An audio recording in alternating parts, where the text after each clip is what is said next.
Hi, I'm Ruth Coghill, founder of the Unborn Movement.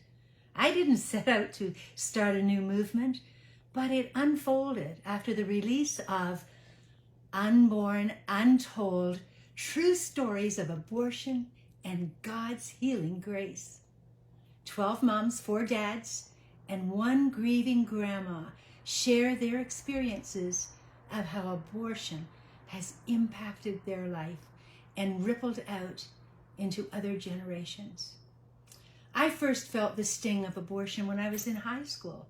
My mother worked at York County Hospital, now South Lakes, in Newmarket, Ontario.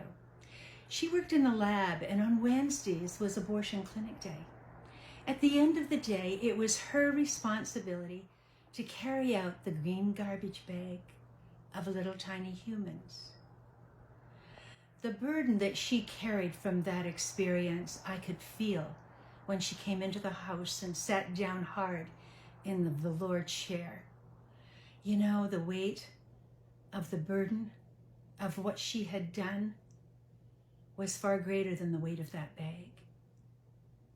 Flip forward a few years, I grew very angry at those that had abortions, until one day I faced an unplanned pregnancy, unplanned by us.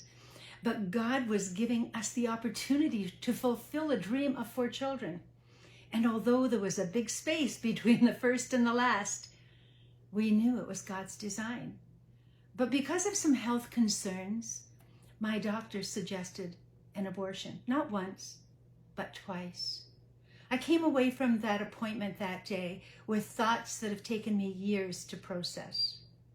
And after the birth of our grandson from the child that we were asked to abort, I knew it was time to start telling my story.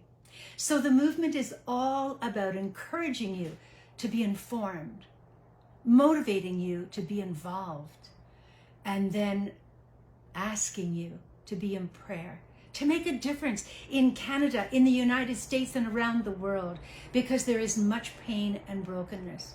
We're all about informing, getting involved, and being in prayer so that we can change the narrative. Now, if you've been touched by what I've shared today, you can join us on March 3rd. Mario and Paula will share their experience of aborting their babies. Yes, their babies. It's 8 p.m. Eastern Standard Time, March the 3rd. Join us. We'll be on Facebook Live, and we'll be sending out a Zoom link to those that requested. Now, I just want to ask you, if you are aware that during our crises of 2020, that over 1.7 million people died from the virus that has swept the earth. It's tragic. Every death is tragic, and we're told to be safe.